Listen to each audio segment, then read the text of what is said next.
ಗುರುಗಳೇ ನಮಸ್ಕಾರ. ಗುರುಗಳೇ, ಈಗ ತುಂಬ ಜನಕ್ಕೆ ಕನ್ಫ್ಯೂಷನ್ ಇದೆ.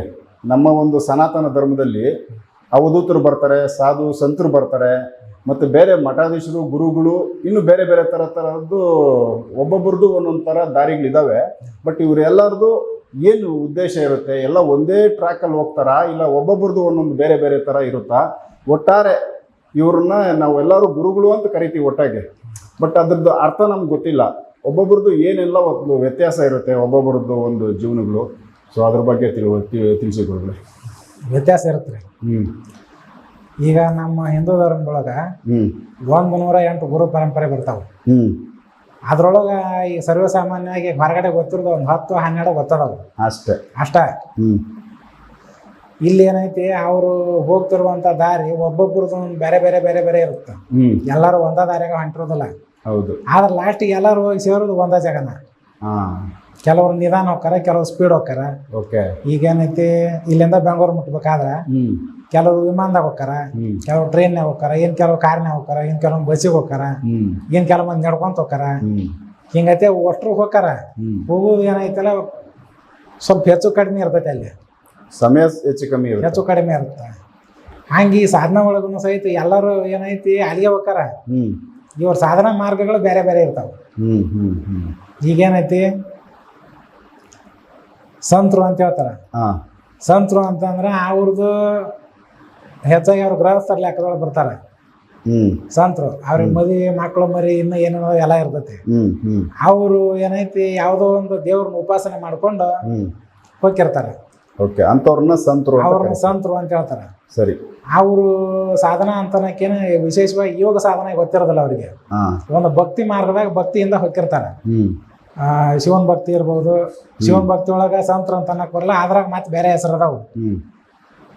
ಆದ್ರೆ ಏನೋ ಹೋಗ್ತಿರುವಂತ ಮಾರ್ಗ ಅವ್ರು ಶಿವನ್ ಭಕ್ತಿ ಮಾಡ್ತಿರ್ತಾರ, ಇವರು ವಿಷ್ಣು ಭಕ್ತಿ ಮಾಡ್ತಿರ್ತಾರ, ಏನ್ ಕೆಲವ್ರು ರಾಮನ ಭಕ್ತಿ ಮಾಡ್ತಿರ್ತಾರ, ಏನ್ ಕೆಲವೊಂದು ಕೃಷ್ಣ ಭಕ್ತಿ ಮಾಡ್ತಿರ್ತಾರ. ಹಿಂಗಾಗಿ ಹೋಗಾರಲ್ಲ, ಇದು ಎಲ್ಲದು ಏನೈತಿ ಒಂದು ಸಂತರದ ಲೆಕ್ಕದೊಳಗೆ ಬರ್ತೈತಿ. ಇಲ್ಲೇ ಇವರು ಭಕ್ತಿ ಮಾರ್ಗದಾಗ ಹೋಗ್ತಿರ್ತಾರ. ಅಂದ್ರೆ ಇವ್ರು ಉಪಾಸನೆ ಮಾಡಕ್ ಒಂದು ಉಪಾಸ್ಯ ದೇವತೆ ಇರುತ್ತ, ಅದನ್ನ ಉಪಾಸನೆ ಮಾಡ್ಕೊಂಡು ಭಕ್ತಿ ಮಾರ್ಗದಾಗ ಹೋಗ್ತಿರ್ತಾರ. ಯೋಗ ಗೊತ್ತಿರೋದಿಲ್ಲ ಅವ್ರಿಗೆ, ಗೊತ್ತಿರೋದಿಲ್ಲ. ಯೋಗ ಗೊತ್ತಿಲ್ಲದೆ ಇರೋದಕ್ಕ ಅವ್ರೊಂದು ಸಂತರ ಅಂತ ಹೇಳ್ತಾರೆ. ಯೋಗ ಗೊತ್ತಿದ್ರೆ ಅವ್ರ ಹೆಸರು ಬೇರೆ ಬರುತ್ತೆ. ಇದರ ಮೇಲೆ ಬರುವಂತದ್ದು ಸಾಧುಗಳು ಮತ್ತು ಸನ್ಯಾಸಿಗಳು ಅಂತ ಬರ್ತಾರೆ. ಸಾಧುಗಳು ಸನ್ಯಾಸಿಗಳು ಎರಡು ಒಂದಾನ. ಅಂದ್ರ ಇವರು ಸಿದ್ಧ ಪುರುಷರು ಏನಲ್ಲ. ಸನ್ಯಾಸಿಗಳು ಅಂತಂದ್ರ ಅವರು ಸಾಧಕರು, ಸಾಧನಾ ವ್ಯವಸ್ಥೆ ಒಳಗೆ ಹೊಂಟಿರ್ತಾರ. ಈಗ ಸನ್ಯಾಸಿಗಳು ಅಂತಂದ್ರ ಸನ್ಯಾಸಿ ಅಂತಾರ ಸಂಸಾರವನ್ನು ತ್ಯಾಗ ಮಾಡಿದವ, ಸಂಸಾರ ಪೂರ ಬಿಟ್ಟಿರ್ಬೇಕು ಮತ್ತವ, ಅವಾಗ ಸನ್ಯಾಸಿ ಅಂತಾರ. ಬರೀ ಏನಪ್ಪಾ ಕೆಂಪರಿಗೆ ಹಾಕೊಂಡು ಹ್ಯಾಂಡ್ರು ಮಕ್ಕಳು ಎಲ್ಲ ಇಲ್ಲಿ ತಿರ್ಗಾಡ್ತಿದ್ರು, ಲಿಂಕ್ನೊಳಗಿದ್ರು, ಹೋಗುದು ಬರೋದು ನಡೆದಿರ್ತಾರ. ಸನ್ಯಾಸಿ ಅಲ್ಲ, ಸನ್ಯಾಸಿ ವೇಷ ಅದ ಅಷ್ಟ. ಸನ್ಯಾಸಿ ಅನ್ನಂಗಿಲ್ಲ. ಸನ್ಯಾಸಿ ಅಂತಾರ ಇವು ಕಾಮ, ಕ್ರೋಧ, ಲೋಭ, ಮದ, ಮತ್ಸರ ಇವನ್ ಯಾರೂನು ಪೂರ ಕೈ ಬಿಟ್ಟಿರ್ಬೇಕು. ಯಾಕೆ ಕೈ ಬಿಡ್ಬೇಕಂದ್ರೆ ಅವನ ಸಾಧನೆ ಒಳಗೆ ಇವನ್ ಕೈ ಬಿಟ್ರನ ಸಾಧನೆ ಆಗೋದು. ಮತ್ತ ಇವನ್ ಕೈ ಬಿಟ್ಟಿರ್ಲಿಲ್ಲ ಅಂದ್ರ ಅಲ್ಲಿ ಸಾಧನೆ ಆಗಂಗಿಲ್ಲ, ಅಲ್ಲಿ ಹೆಚ್ಚು ಕಡಿಮೆ ಆಕತಿ. ಮುಂದೆ ಇವ ಭ್ರಷ್ಟ ಆಕನ. ಇನ್ ಸಾಧುಗಳು ಅಂತಂದ್ರು ಅವ್ರು ಹೆಚ್ಚಾಗಿ ತಿರ್ಗಾಡ್ತಿರ್ತಾರ. ಅಂದ್ರ ಅವ್ರಿಗೆ ಮಠ ಅಂತಂದು ಒಂದು ಜಾಗ ಇರಂಗಿಲ್ಲ. ಸನ್ಯಾಸಿಗಳ ಒಂದು ಮಠಕ್ಕೆ ಇರ್ತಾರ ಅವ್ರು. ಇವರು ತಿರ್ಗಾಡ್ತಿರ್ತಾರ. ಅವರು ಸಹಿತ ಸಾಧಕರ. ಅವರು ಈಗೇನ್ ಹೇಳಿದ್ನಲ್ಲ ಇದ ಒಂದ್ ನಿಯಮಕ್ಕೆ ಒಳಪಡ್ತಿರ್ತಾರ. ಇವ್ರಿಗೆ ಮಠ ಇರೋದಿಲ್ಲ, ಅವ್ರಿಗೆ ಮಠ ಇರುತ್ತೆ. ಏನ್ ಇದರ ನಂತರ ಮುಂದೆ ಬರುವಂತವ್ರು ಸಿದ್ಧ ಪುರುಷರು ಅಂತ ಬರ್ತಾರ. ಸಿದ್ಧ ಪುರುಷರು ಅಂತಂದ್ರ ಅವರು ಯಾವುದೋ ಒಂದು ವಿಧಾನದಿಂದ ಸಿದ್ಧಿ ಸಾಧನೆ ಮಾಡಿರ್ತಾರ. ಅದು ವನಸ್ಪತಿಯಿಂದ ಇರ್ಬೋದು, ಮಣಿಯಿಂದ ಇರ್ಬೋದು, ಮಂತ್ರದಿಂದ ಇರ್ಬೋದು, ಯಾವುದೋ ಒಂದು ವಿಧಿಯಿಂದ ಇರ್ತೈತಿ. ಸಿದ್ಧ ಪುರುಷರು ಅಂತಂದ್ರ ಜನಸಾಮಾನ್ಯರಿಗೆ ಏನ್ ಸಿದ್ಧ ಮಾಡಕ್ ಆಗೋದಿಲ್ಲ ಅದನ್ನ ನಾವು ಸಿದ್ಧ ಮಾಡ್ತಾನ. ಅದಕ್ಕೆ ಅವು ಸಿದ್ಧ ಪುರುಷ ಅಂತ ಹೇಳ್ತಾರ.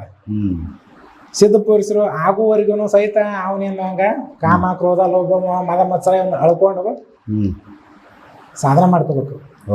ಆ ಸಿದ್ಧ ಪುರುಷ ಆದ್ಮ್ಯಾಗ ಅವ ಹೆಂಗಿದ್ದ ನಡೆಯುತ್ತ, ಅವ್ನ ಯಾರು ಏನು ಕೇಳುವಂಗಿಲ್ಲ.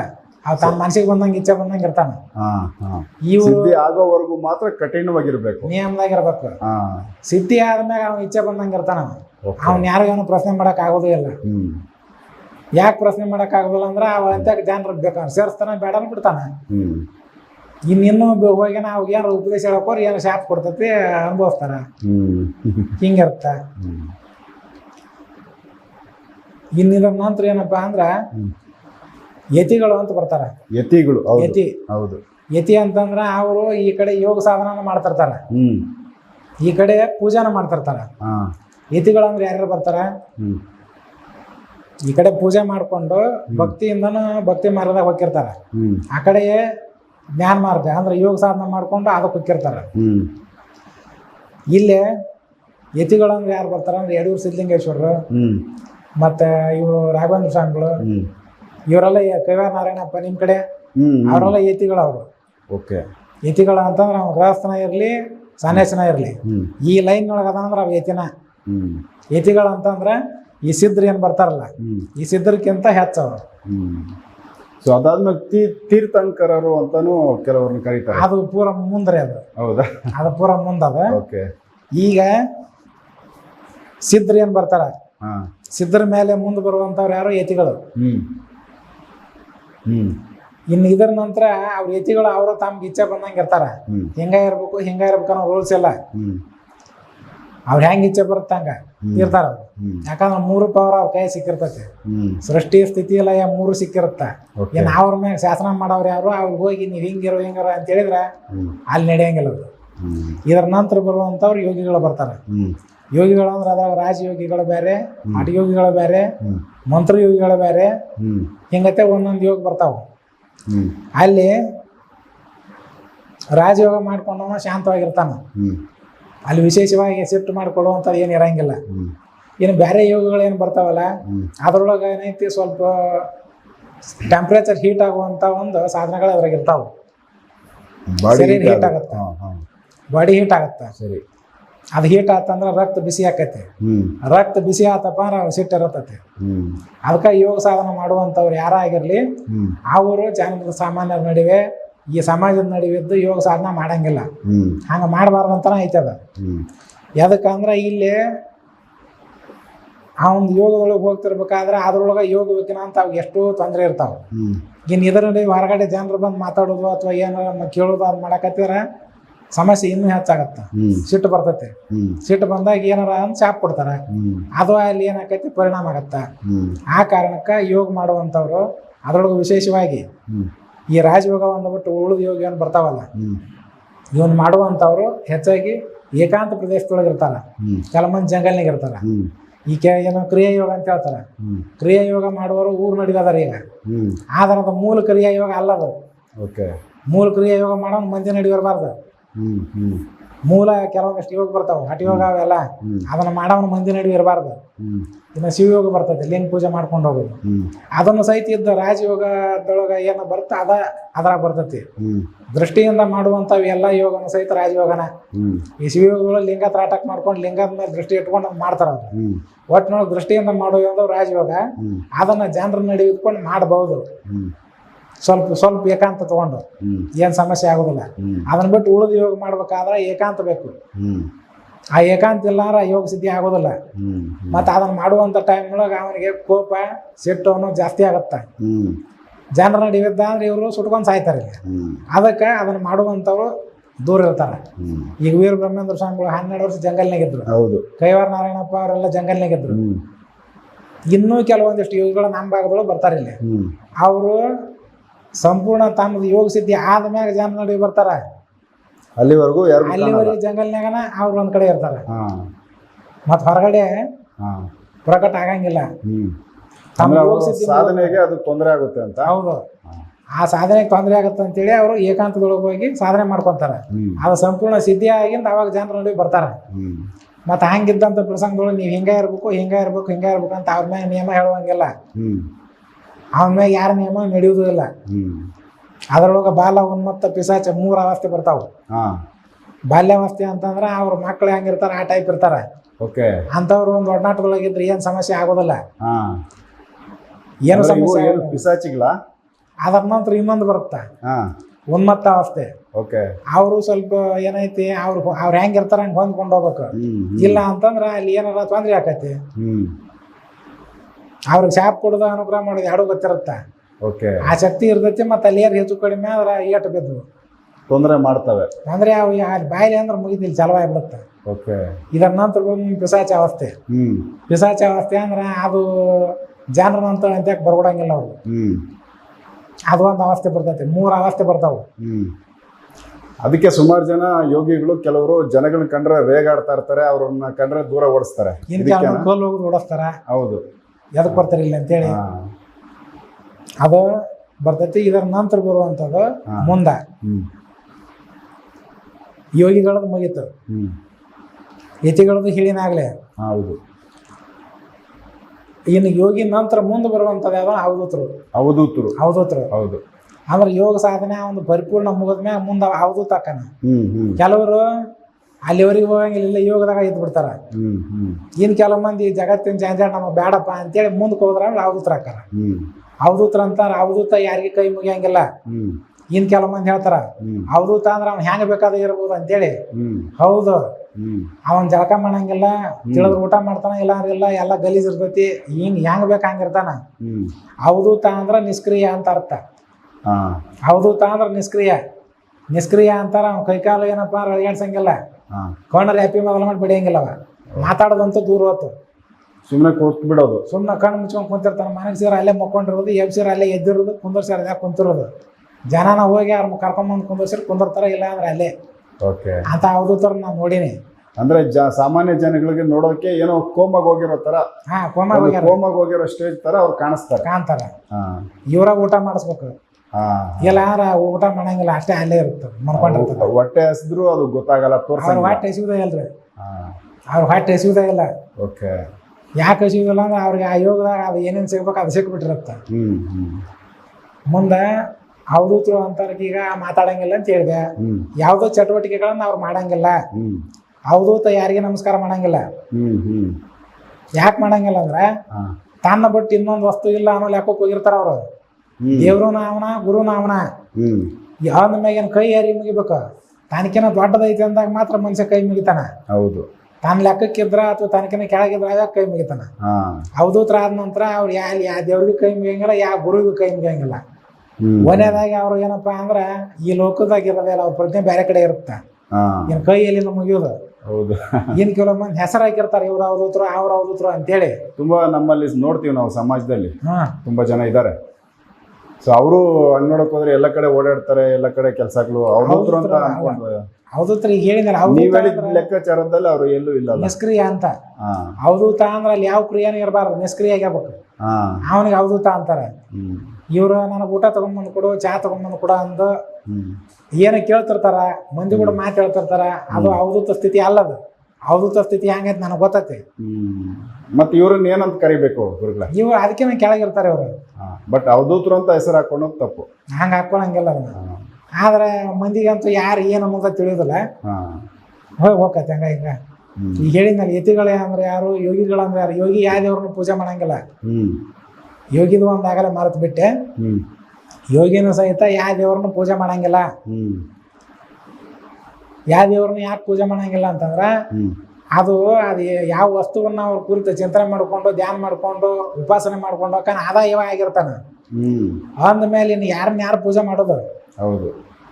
ದ್ವೈತ ಸಿದ್ಧಾಂತೊಳಗೆ ಹೋಗುವಂತವ್ರು ನಾನ್ ಬೇರೆ ದೇವ್ರು ಬೇರೆ ಅಂತ ಹೇಳ್ತಾರ. ಅವ್ರಿಗೆ ಇನ್ನೂ ಕೆಲವೊಂದಿಷ್ಟು ಮುಂದಲ ಮೆಟ್ಲು ಗೊತ್ತಿಲ್ಲ. ಆ ಗೊತ್ತಿಲ್ಲದೆ ಇರೋ ಕಾರಣಕ್ಕೆ ಅದನ್ನ ಹೇಳ್ತಾರ ಅವರು. ಸೊ ಯತೀಂದ್ರಿಯರು ಅಂತ ಹೇಳಿದ್ರಿ, ಅದು ನಾನು ಕೇಳಿದೆ ಪ್ರಶ್ನೆ. ಅವರು ಯತೀಂದ್ರ ಆಯ್ತು, ಅದ್ ಬಿಟ್ಟು ತೀರ್ಥಂಕರ್ ಅವರು. ಅದು ನೋಡ್ರಿ, ಅದು ಜೈನರೊಳಗೆ ಬರ್ತೈತಿ.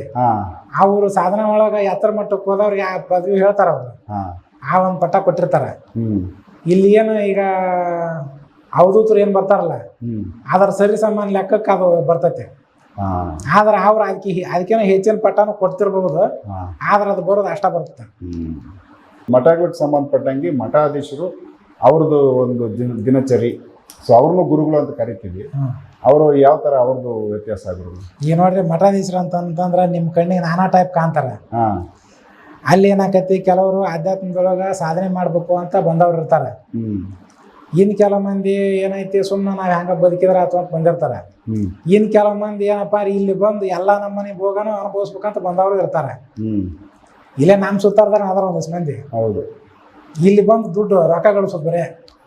ಅವ್ರಿಗೆ ಬೇಕಾಗಿರಿಲ್ಲ ಅಲ್ವಾ? ಅಲ್ಲ ಅದನ್ನ ಗಳಿಸುವಂಗಿದ್ರೆ ಇಲ್ಲಿ ಬರ್ಬೇಕೇನು, ಇಲ್ಲಿ ಕೆಲಸ ಏನೈತೆ ಅಲ್ಲೇ ಇರ್ಬೇಕು ಊರಾಗ ಮನ್ಯಾಗ. ಸಂಸಾರ ಸಮೇತ ಅಲ್ಲೇ ಇದ್ದಿದ್ರೆ ಅದು ಇದರ ಅರ್ಥ ಏನು ಬರ್ತೈತಿ ಅಂದ್ರೆ, ಒಬ್ಬ ಯಾವ್ದೋ ಮಠಾಧಿಪತಿ ಇರಲಿ ಸನ್ಯಾಸಿ ಇರಲಿ ಯಾರೋ ಇರಲಿ ಅವ್ರು ಒಟ್ಟು ಇಲ್ಲಿ ಬಂದಾರ ಅಂತಂದ್ರೆ ಅವನು ಮಾಡುವಂಥ ಚಟುವಟಿಕೆ ನೋಡ್ಬಿಟ್ರೆ ಅವ ಮನೆ ಎದಕ್ಕೆ ಬಿಟ್ಟನ್ ಗೊತ್ತಾಗತ್ತೆ. ಅದನ್ನು ಹೇಳ್ತಾನೆ ಬಿಡಿಸಿ. ಅವನಲ್ಲಿ ದುಡ್ಡು ಗಳಿಸಕತ್ತಿದ್ನ ಅಂತಂದ್ರೆ ಬಂದು, ಅಥವಾ ಏನೋ ಒಂದಷ್ಟು ಏನಪ್ಪ ಅಂದ್ರೆ ಏನೇನೋ ಇರ್ತಾವೆ ವ್ಯವಹಾರಗಳು. ಕೆಲವರು ಔಷಧ ಮಾರ್ತಿರ್ತಾರೆ, ಇನ್ನು ಕೆಲವೊಂದಷ್ಟು ಮಂದಿ ಏನೋ ಹೇಳ್ತಿರ್ತಾರೆ, ಜ್ಯೋತಿಷ್ ಹೇಳ್ತಿರ್ತಾರೆ, ಏನೇನೋ ವ್ಯವಹಾರಗಳು ಇರ್ತಾವ. ಭಕ್ತರು ಬಂದವ್ರದ್ದು ಅವ್ರದ್ದೇನೋ ಒಂದು ಹೇಳ್ತಾರೆ, ಅವ್ರಿಗೆ ಭವಿಷ್ಯಕ್ಕೆ ಇಲ್ಲ ಅವ್ರಿಗೊಂದು ಒಳ್ಳೆ ಮಾರ್ಗನ ತೋರಿಸಿ ಕಳಿಸ್ತಾರೆ. ಅದು ಹೌದು. ಇಲ್ಲಿ ನಾವು ಮೋಕ್ಷ ಸಾಧನೆ ಮಾಡಕ್ ಬಂದಿವೆ, ಮಂದಿದು ಜ್ಯೋತಿಷ್ ಹೇಳಕ್ ಬಂದಿವೆ ಇಲ್ಲಿ. ಹೌದಲ್ರಿ? ಜ್ಯೋತಿಷಿಗಳಾಗಿ ಹೋಗ್ತಾರೆ. ಜ್ಯೋತಿಷಿಗಳಾದ್ರೆ ನೀ ಬಂದಿರೋದು ಅದಕ್ಕೆ. ಹೌದು. ಇಲ್ಲೇನಪ್ಪ ಅಂದ್ರೆ ಸಾಧನೆ ಮಾಡಿ ಸ್ವತಃ ದೇವ್ರ ಆಗಕ್ಕೆ ಬಂದೈತಿ, ಅಥವಾ ದೇವ್ರನ್ನ ಭೇಟಿ ಆಗಾಕರ ಬಂದೈತಿ. ಓಕೆ. ಎರಡನ್ನ ಹೇಳ್ಬೇಕಾಗತ್ತೆ ಇಲ್ಲಿ. ಮತ್ತು ನೀವು ಮಾಡಾಕತ್ತಿರೋದು ಏನಿಲ್ಲ, ಜ್ಯೋತಿಷಿ ಹೇಳ್ಕೊಂತ ಕುಂತ್ರ ಮತ್ತು ಇದನ್ನ ಮಾಡಾಕಿದ್ರೆ ಅಲ್ಲೇ ಇರ್ಬೇಕಾಗಿತ್ತು ಊರಾಗ. ಜ್ಯೋತಿಷಿಗಳು ಒಂದು ಬೋರ್ಡ್ ಹಾಕ್ಕೊಂಡು ಹೇಳ್ಕೊಂಡಿರ್ಬೋದಿತ್ತು. ಅವರು ಇಲ್ಲಿ ಅದು ಯಾವ್ದೋ ವ್ಯವಹಾರ ಇರಲಿ, ಇಲ್ಲಿಗೆ ಬಂದಾರ ಅಂತಂದ್ರೆ ದುಡ್ಡು ಗಳಿಸಕ್ಕೆ ಅವ್ರು ಚಾಲು ಮಾಡಿದ್ರ ಅಂತಾರ. ಬಡತನ ಪರಿಸ್ಥಿತಿಯಾಗಿಂದ ಬಂದಿರ್ತಾರ. ಜಮೀನು ಗಳಿಸಕತ್ತಿರಂದ್ರೆ ಊರಾಗ ಇವ್ರು ಜಮೀನು ಇರಂಗಿಲ್ಲ ಅಂದ್ರೆ ಇದರ ಅರ್ಥ ಊರಾಗ ಅವ್ ಏನಿಲ್ಲ ಇಲ್ಲಿಗೆ ಬಂದಿರ್ತಾನ, ಏನ್ ಕಾಣದ ಇಲ್ಲಿಗೆ ಬಂದಿರ್ತಾನ, ಅದನ್ನ ಇಲ್ಲಿ ಚಾಲು ಮಾಡ್ತಾನೆ, ಶುರು ಮಾಡ್ತಾರೆ. ಅದನ್ನ ಇಲ್ಲಿ ಶುರು ಮಾಡ್ತಾನೆ. ಇನ್ ಕೆಲವು ಮಂದಿ ಏನಂತಂದ್ರೆ ಅಲ್ಲಿ ಮನ್ಯಾಗ ಮದುವೆ ಆಗಿರೋದಿಲ್ಲ, ಅಥವಾ ಏನೋ ಒಂದು ಸಮಸ್ಯೆ ಏನಾಗಿರುತ್ತ ಅಂದ್ರೆ ಈ ಸಂಸಾರ ನೋಡಿರಂಗಿಲ್ಲವ. ಇಲ್ಲಿ ಬಂದ ಸಾಕಷ್ಟು ದುಡ್ಡು ಬರುತ್ತಾ, ಮತ್ತೇನಪ್ಪಾ ಅಂದ್ರ ಎಲ್ಲ ನಮ್ಮನೆ ಆಸ್ತಿ ಕೊಡ್ತತಿ. ಅದನ್ನ ತಗೊಂಡ್ ಏನ್ ಮಾಡ್ತಾನ, ಅಲ್ಲಿ ಏನ್ ಆಗಿರೋದಿಲ್ಲ ಅದನ್ನ ಇಲ್ಲಿ ನೋಡಕತ್ತಾನ. ಹಿಂಗಾಗಿ ಕೆಲವೊಂದು ಮಠದ ಹೆಸರುಗಳು ಕೆಟ್ಟೋಗ್ಯಾವ. ಅಂದ್ರೆ ಇದರ ಅರ್ಥ ಅದನ್ನ ಕಾಣದ ಬಂದಿರ್ತಾರ ಅವ್ರು. ಇಲ್ಲಿ ನಿಜವಾಗಿ ಏನೈತಿ, ದೇವ್ರ ನೋಡಕ್ ಬಂದದ್ದು 100 ಮಂದಿ ಒಳಗ ಒಂದು 5-6 ಮಂದಿ ಸಿಗಬೇಕಾದ್ರೆ ಹೆಚ್ಚು ಈ ಲೈನ್ನಾಗ. ಒಂದ ಹೇಳ್ಬೇಕಂದ್ರ ಹೆಂಗ ಅಲ್ಲಿ ಐಶ್ವರ್ಯ ಹೆಚ್ಚಿರುತ್ತ, ಮತ್ತ ಸಂಪತ್ತಿ ಹೆಚ್ಚಿರುತ್ತ, ಮಂದಿ ಹೆಚ್ಚಿರುತ್ತ. ಅದು ಅಲ್ಲಿ ದೈವತ್ವ ಕಡಿಮೆ ಇರ್ತೈತಿ. ಹೆಂಗ ಮಂದಿಲಿಂದ ದೂರ ಇರ್ತಾರ, ಸಂಪತ್ ಕಡಿಮೆ ಇರುತ್ತ, ಅದರಿಂದ ಬಿದ್ದಿರಂಗಿಲ್ಲ. ಹಂಗ ಅವ ದೇವ್ರ ಸಮೀಪ ಇರ್ತಾನ. ಇದಾಗ ಗುರುತು. ಈಗೇನ್ ಋಷಿ ಮುನಿಗಳೆಲ್ಲ ಇದ್ರಲ್ಲ ಜಂಗಲ್ನಾಗ, ಪರ್ಣಕುಟಿ ಎಲ್ಲ ಕಟ್ಕೊಂಡ ಎಲ್ಲಾ ರಾಜಭೋಗನ ಇಟ್ಕೊಂಡ್ ಕೂತಿದ್ರ ಅವ್ರು. ಇಲ್ಲ ಮತ್ ಹಂಗೈತೆ ಬಿಟ್ಟು ಕುಂತಾಗ ನಾವ ಬರುದು ಎಲ್ಲಾ ಇಟ್ಕೊಂಡು ದಿಲ್ದಾರ ಹೊಂಟ್ನಾರ ಏನು ಬರೋದು, ದೇವ್ ಬರ್ತಾವ ನೋಡ್ರಿ ಸುತ್ತಾರ. ದಿಲ್ದಾರ ಹೊಂಟ ಬರ್ಬಾವು, ತೊಂದರೆ ಕೊಡಕ್ ಬರ್ತಾವ. ಇವನ್ ಸತ್ಯನಾಶ ಮಾಡಿ ಹೋಗೋ ಬಂದು ಇನ್ನೊಂದ್ ಏನ್ ಹೇಳ್ಬೇಕಂದ್ರೆ ಹೋಗ್ತದ. ಅಂದ್ರೆ ಇದೊಂದು ವ್ಯತ್ಯಾಸ ನಮ್ಮ ಧರ್ಮದ ಸಂಬಂಧಪಟ್ಟಂತೆ. ಎಲ್ಲಾ ಧರ್ಮದ್ದು ಐತ್ರಿ. ನಮ್ಗೆ ಈಗ ಕೆಲವೊಂದು ಕ್ರಿಶ್ಚಿಯನ್ ಧರ್ಮ ಆಗ್ಬೋದು, ಇಲ್ಲ ಮುಸ್ಲಿಂ ಧರ್ಮದಲ್ಲಿ ಆಗ್ಬೋದು, ಅಲ್ಲೂ ಕೂಡ ಶರೀಫ್ರು ಅಂತ ಕರೀತಾರೆ. ಅದಾದ್ಮೇಲೆ ಕೆಲವೊಂದು ದರ್ಗಾಗಳಲ್ಲಿ ಕೂಡ ಮೌಲಿಗಳಿರ್ತಾರೆ. ಅವ್ರನ್ನ ಯಾರನ್ನಂತ ಆದ್ರೂ ತಿಳ್ಕೊಳ್ಳಿ, ಅವ್ರು ಯಾವ ಧರ್ಮದವ್ರು ಆದ್ರೂ ಆಗಿರ್ಲಿ. ಈಗೇನ್ ಹೇಳಿದ್ನಲ್ಲ ನಿಮ್ಗ, ಅವನು ಬಂದ ಮೇಲೆ ಇಲ್ಲಿ ಮಾಡುವಂತ ಅವನ ಚಟುವಟಿಕೆ ನೋಡ್ಬಿಟ್ಟು ಅವ್ ಎದಕ್ ಬಂದ ಗೊತ್ತಾಗತ್ತ. ಅವ್ ಯಾವ ಧರ್ಮದವನಾದ್ರೂ ಆಗಿರ್ಲಿ ಅಥವಾ ಎಂತವನಾದ್ರೂ ಆಗಿರ್ಲಿ, ಅವನು ಮಾಡುವಂತ ಚಟುವಟಿಕೆ ನೋಡ್ಬಿಟ್ರ ಅವ ಎದಕ್ ಬಂದನ ಗೊತ್ತಾಗತ್ತ. ಇಲ್ಲಿ ಏನೈತಿ, ಅವ್ನ್ ಬಂದ್ ಇಲ್ಲಿ ಮಠ ಆಶ್ರಮ ಅಥವಾ ಯಾವ್ದೋ ಒಂದು ಧಾರ್ಮಿಕ ಸಂಸ್ಥೆ ಸೇರ್ಕೊಂಡ್ಮೇಲೆ ಅವನ ಚಟುವಟಿಕೆ ಏನಿರ್ತಾವು ಹೇಳಿದ್ನಲ್ಲ ಆಗ್ಲೇ. ದುಡ್ಡು ಮಾಡಕತ್ತೀರ, ದುಡ್ಡು ಕಾಣದ ಬಂದಿರ್ತಾನ. ಹೆಂಗಸರ್ದು ಇತ್ತಪ್ಪ ಅಂದ್ರೆ ಅದನ್ನ ಕಾಣದ ಬಂದ್ರೆ ಅದು ಚಾಲು ಆಕತಿ. ಈಗ ಆದಲ್ಲ ನಿಮ್ ಕಡೆ ಕೆಲವೊಂದು ಇದಾವೆ. ಹಾ, ಮತ್ತೆ ಇನ್ನ ಭೂಮಿ ಕಾಣದ ಬಂದ್ರೆ ಭೂಮಿ ಗಳಿಸಕತ್ತಾನ. ಏನು ಗಾಡಿ ಒಳಗೆ ತಿರ್ಗಾಡ್ಬೇಕು ಅನ್ನೋದಿತ್ತಪ್ಪ, ಅದು ಒಂದು 10 ಗಾಡಿ ಇಡ್ತಾನ. ಗಾಡಿ ಕಾಂಡ ಬಂದಿರೋದಿಲ್ಲ ಇಲ್ಲಿ. ಇದೇ ಟೈಪ್ ಎಲ್ಲಾ ಕಡೆನೂ ಎಲ್ಲಾ ಧರ್ಮದೊಳಗೂ ಐತೆ. ಮತ್ತೆ ಬದುಕತ್ತಿರೋದು ಅವ್ರದ್ದು ರೀತಿ ರಿವಾಜ್ ನೋಡ್ಬಿಟ್ರೆ ಅವ್ರು ಬಂದದ್ದು ಪಕ್ಕ ಗೊತ್ತಾಗುತ್ತೆ. ಸೊ ಇಲ್ಲಿ ಎಲ್ಲಾರು ಗುರುಗಳಲ್ಲ, ಬಟ್ ಗುರುಗಳಂತ ಕರೆದಾಗ ಇವ್ರನ್ನ ಎಲ್ಲಾರು ಈಕ್ವಲ್ ಆಗಿ ನಾವು ಕರಿತೀವಿ. ಬಟ್ ಒಬ್ಬೊಬ್ರದ್ದು ಒಂದೊಂದು ದಾರಿಗಳು, ಅವರು ಏನ್ ಮಾಡ್ಬೇಕು ಅದನ್ನ ಬಿಟ್ಟು ಬೇರೆನೆ ಮಾಡ್ತಿದ್ದಾರೆ ನಮ್ಮಲ್ಲಿ. ನೋಡ್ರಿ, ಗುರುಗಳು ಅಂತ ಗುರು ಪಟ್ಟ ತಗೊಂಡಿರ್ಬೇಕು ಅವ್ರು. ಗುರು ಪಟ್ಟ ಅಂತಂದ್ರೆ ಏನು, ಸಾಧನೆ ಮಾಡ್ಕೊಂಡ್ ಬಂದಿರ್ಬೇಕು. ಸಾಧನೆ ಮಾಡ್ಕೊಂಡ್ ಬಂದ್ಮ್ಯಾಗ ಅದು ಗುರು ಪಟ್ಟಕ್ಕೆ ಬರುತ್ತೆ. ಅಕಸ್ಮಾತ್ ಅವ ಗುರು ಪಟ್ಟ ತಗೊಂಡಿಲ್ಲ, ಸಾಧಕನಾದ್ರೂ ಆಗಿರ್ತಾನೆ. ಸಾಧಕನಾದ್ರೂ ಆಗಿರ್ತಾನೆ, ಹಿಂದಲ್ಲ ನಾಳೆ ಗುರು ಪಟ್ಟ ತಗೊಂತಾನ. ಸೊ ಒರಿಜಿನಲ್ ಒಂದು ಗುರು ಹೆಂಗೆ ಜೀವನ ಮಾಡಬೇಕು ಅನ್ನೋದ್ರ ಬಗ್ಗೆ ನಾವು ಮುಂದಿನ ವಿಡಿಯೋಗಳಲ್ಲಿ, ಮುಂದಿನ ಎಪಿಸೋಡಲ್ಲಿ ಮಾತಾಡೋಣ. ಗುರು ನೋಡ್ರಿ, ಅವ್ ಹಿಂಗ ಜೀವನ ಮಾಡ್ಬೇಕು ಅನ್ನೋ ರೂಲ್ಸ್ ಇಲ್ಲ. ಅವ್ನು ತಾನಿಗೆ ಈಚೆ ಬಂದಂಗೆ ಜೀವನ ಮಾಡ್ತಾನೆ. ನಾವು ದಿನಚರಿ ಹೇಳಕತ್ತಿದ್ವಪ್ಪ ಅಂದ್ರೆ ಅಲ್ಲಿ ಏನು ಗುರ್ತು ಹಿಡಿಯೋಕ್ಕಾಗಂಗಿಲ್ಲ. ಯಾಕಂದ್ರೆ ಒಬ್ಬೊಬ್ಬರು ಒಂದೊಂಥರ ಹೋಗ್ತಿರ್ತಾರೆ. ಹಾಂ. ಈಗ ದ್ವೈತ ಮಾರ್ಗದವ್ರು ಬೆಳಗ್ಗೆ ಎದ್ದು ಸ್ನಾನ ಮಾಡಿ ದೇವ್ರ ಪೂಜೆ ಮಾಡಿ ಧ್ಯಾನ ಮಾಡ್ತಾರೆ. ಈಗ ಅದ್ವೈತದವ್ನು ಏನು ಮಾಡ್ತಾನ, ಜಾಕನ ಮಾಡಂಗಿಲ್ಲವ. ಎದ್ದು ಹಾಸಿಗೆಂದ ಸೀದಾ ಹೋಗಿ ಕೈಗಾಲ ಮಾಡ್ತಾವ, ಮತ್ತೆ ಧ್ಯಾನ ಕುಂದಿರ್ತಾನ. ಸೊ ಇದ್ರ ಬಗ್ಗೆನೇ ಮಾತಾಡೋಣ. ದ್ವೈತ, ಅದ್ವೈತ, ವಿಶಿಷ್ಟಾದ್ವೈತ ಅವು ಎಲ್ಲ ಮಂದಿಗೆ ಗೊತ್ತದವ್ರಿ, ಅವು ಗೊತ್ತಿದೆ. ಗೊತ್ತದವ. ಸೊ ನೆಕ್ಸ್ಟ್ ಬೇರೆ ವಿಚಾರ ಮಾತಾಡೋಣ.